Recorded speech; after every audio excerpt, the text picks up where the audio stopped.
Hello everyone, welcome to DSL classes. तो आज का टॉपिक हमारा होने जा रहा है केमिकल रिएक्शंस एंड इक्वेशंस का पार्ट 2।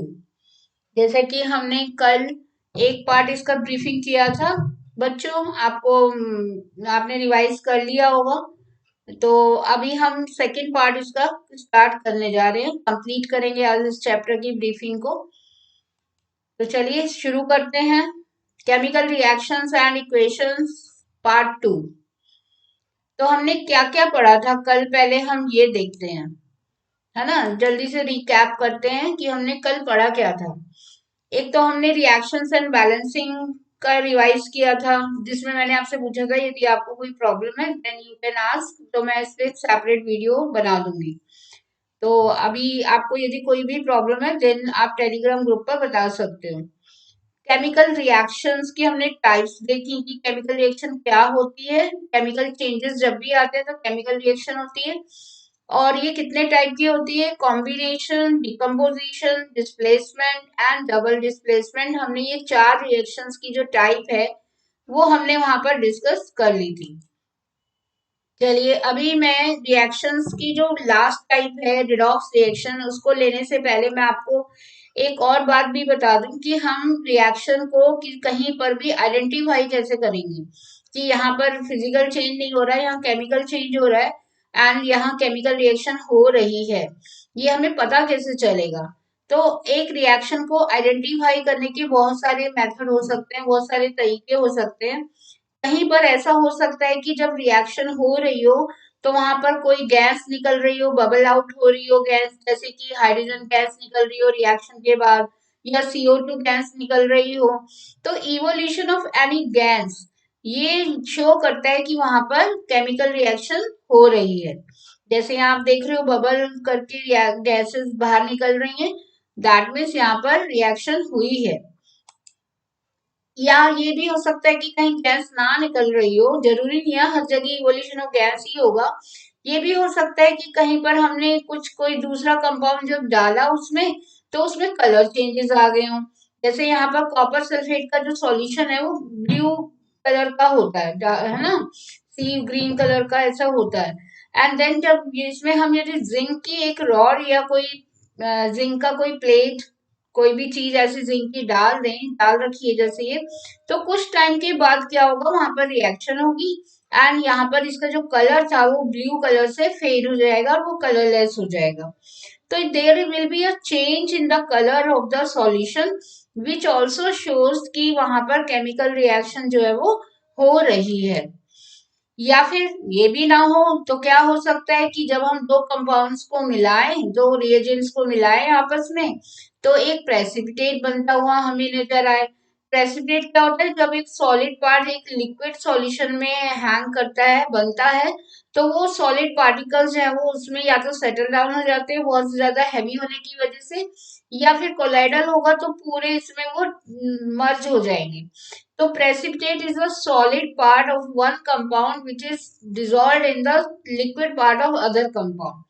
तो यदि कहीं ऐसा प्रेसिपिटेट फॉर्मेशन हो रही है मिलाने के बाद कंपाउंड्स को, तब भी ये शो होता है कि वहां पर क्या हुई है, केमिकल रिएक्शन वहां पर हुई है। अब केमिकल रिएक्शन में हमें इनके अलावा हीट का एब्जॉर्प्शन और इवोल्यूशन भी दिखाई दे सकता है। ये भी एक मेन मुद्दा है रिएक्शन का, कि यदि किसी रिएक्शन में इन समय से कुछ भी ना हो रहा हो, मान लो ना तो गैस निकल रही है, ना कलर चेंज हो रहा है, ना प्रेसिपिटेट बन रहा है, तो यदि कहीं पर आपको हीट निकलती हुई नजर आए तो ऐसी रिएक्शन कहलाती है एक्सोथर्मिक रिएक्शन। और या फिर आपको हीट देनी पड़े उस रिएक्शन के लिए, जैसे कि decomposition of calcium carbonate, ferrous sulphate, ये बिना हीटिंग के डिकम्पोज नहीं होंगे। तो जहां पर बड़ा मॉलिक्यूल छोटे मॉलिक्यूल में ब्रेक हो रहा है एंड वहां पर आपको हीट देनी पड़ रही है, तो वो हो गई एंडोथर्मिक रिएक्शन। तो दोनों ही केस में क्या हो रहा है, वहां केमिकल रिएक्शन हो रही है। रिएक्टेंट जब भी किसी प्रोडक्ट में बदल रहे होंगे, या तो हीट एनर्जी ले रहे होंगे या तो हीट एनर्जी दे रहे होंगे। यदि ऐसा कुछ नजर आए आपको रिएक्शन में, जैसे कि थर्मामीटर पर टेम्परेचर बढ़ गया या फिर थर्मामीटर से हमने नोट किया तो टेम्परेचर डाउन हो गया, तो ऐसी जगह भी क्या हो रहा है, रिएक्शन, वहां पर केमिकल रिएक्शन हो रही है, दैट्स वाई ये हमें ऐसा दिखाई दे रहा है। तो ये सब चेंजेस जो है वो हमें केमिकल रिएक्शंस के बारे में बताते हैं। अब हम देखते हैं कि जो हमने 4 टाइप की रिएक्शंस पढ़ी थी, उसके बाद एक रिएक्शन रह गई थी, रिडॉक्स रिएक्शन। रिडॉक्स रिएक्शन का मतलब होता है combination of reduction and oxidation. जब एक ही रिएक्शन में, एक केमिकल रिएक्शन में रिडक्शन भी हो रहा हो और साइमल्टेनियसली ऑक्सीडेशन भी हो रहा हो इसी रिएक्शन में, दैट मीन्स वो एक रिएक्शन कैसी है, रिडॉक्स रिएक्शन है। नाउ क्वेश्चन अराइजेस कि रिडॉक्स होता क्या है, मतलब रिडक्शन या ऑक्सीडेशन क्या होता है। तो जब भी किसी कंपाउंड में से ऑक्सीजन निकल रही हो, निकल जाए, डिटैच हो जाए, जैसे कि यहाँ कॉपर ऑक्साइड में से ऑक्सीजन जो है वो निकल कर हाइड्रोजन के पास चली गई और वाटर बन गया, तो डिटैचमेंट ऑफ ऑक्सीजन कॉपर से हुआ और attachment of oxygen to hydrogen हो गया। तो डिटैचमेंट जहां से भी ऑक्सीजन का हो रहा हो, दैट इज रिडक्शन, और जहां भी वो जुड़ रही हो, जिस मॉलिक्यूल के साथ वो जुड़ रही हो, उस मॉलिक्यूल का हो जाएगा ऑक्सीडेशन। तो जिस भी रिएक्शन में ऐसा कुछ दिखाई दे कि ऑक्सीजन निकल रही है और दूसरे मॉलिक्यूल के साथ जुड़ रही है, वो क्या हो गया, रिडॉक्स रिएक्शन हो गया। ऐसे ही आप यहाँ देख सकते हो कि Fe3O4 में से ऑक्सीजन निकल के जो है हाइड्रोजन के साथ जुड़ के वाटर बना दिया उसने, और इसमें से आयरन जो है वो सेपरेट होकर बाहर निकल गया। इस टाइप की रिएक्शंस को हम क्या कहते हैं, रिडॉक्स रिएक्शन कहते हैं। इसका उल्टा भी हो सकता है, यदि किसी रिएक्शन में हाइड्रोजन अटैच हो रही है एंड किसी मॉलिक्यूल में से हाइड्रोजन निकल रही है, तब भी यही मीनिंग है कि वहां पर रिडॉक्स रिएक्शन है, लेकिन वहां पर जहां से हाइड्रोजन निकल रही होगी उसका ऑक्सीडेशन, और जहां पर वो अटैच हो रही होगी उसका हो रहा होगा रिडक्शन।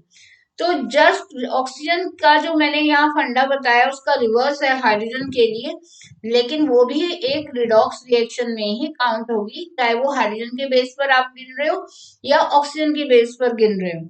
एंड लेटर ऑन तो आपको इनको इलेक्ट्रॉनिक कॉन्सेप्ट पर भी पढ़ना है 11th 12th में, कि इलेक्ट्रॉन के बेस पर ऑक्सीडेशन एंड रिडक्शन काउंट होता है।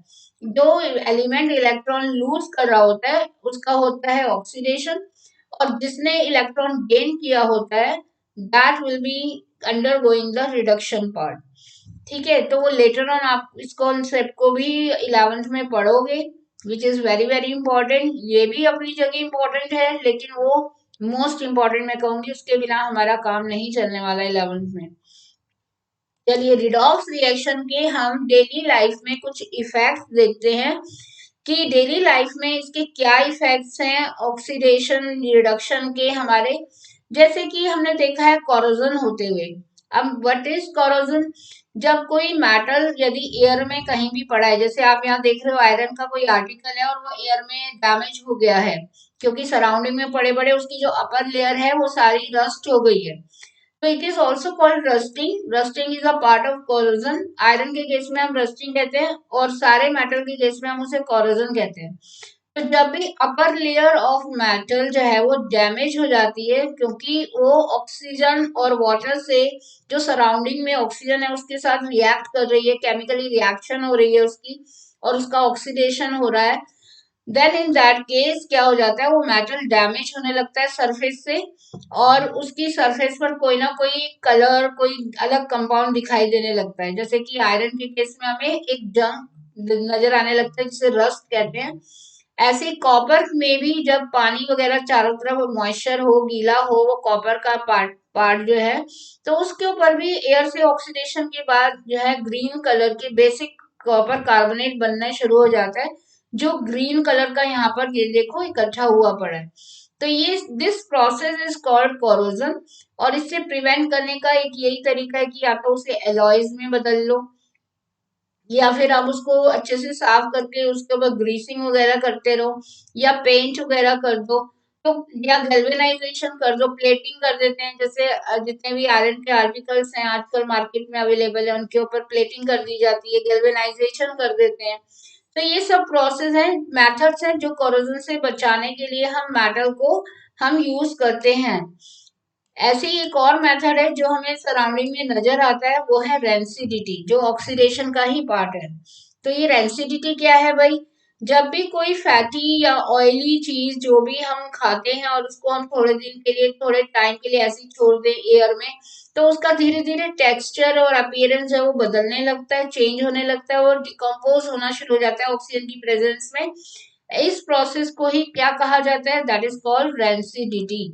तो किसी भी ऑयली या फैटी ऑयल या किसी भी ऐसी चीज का, तली हुई चीज का, जैसे चिप्स बनाए, पूरी बनाई, वो धीरे धीरे क्या होता है, यदि तुरंत नहीं खाओ तो थोड़े टाइम बाद वो डैमेज होना शुरू हो जाएगा, उसमें से फाउल स्मेल आनी शुरू हो जाएगी और उसका कलर वगैरह भी चेंज होना शुरू हो जाता है। उस प्रोसेस को हम कहते हैं रेंसिडिटी। वैसे ही आपके कोर्स में नहीं है कि ये कितने टाइप की होती है, ये दो टाइप की होती है, हाइड्रोलिटिक रेंसिडिटी और ऑक्सीडेटिव रेंसिडिटी। लेकिन ये आपके कोर्स में नहीं है 10th लेवल पर, इसलिए इसे याद मत करिएगा। प्रिवेंट कैसे करते हैं इससे, हम अपनी चीजों को, खाने पीने की चीजों को कैसे बचा सकते हैं? तो इसके लिए दो तीन मेथड्स हैं ऐसे। या तो आप क्या करिए, हाइड्रोजिनेशन इसका किया जाता है, स्टोरेज अच्छी सी एयर टाइट कंटेनर्स में रखे जाते हैं, मतलब, या फिर उसको क्या करते हैं, फ्रिज वगैरह में रख देते हैं, या फिर हम जैसे मार्केट में अवेलेबल है एंटीऑक्सीडेंट भी यूज करते हैं।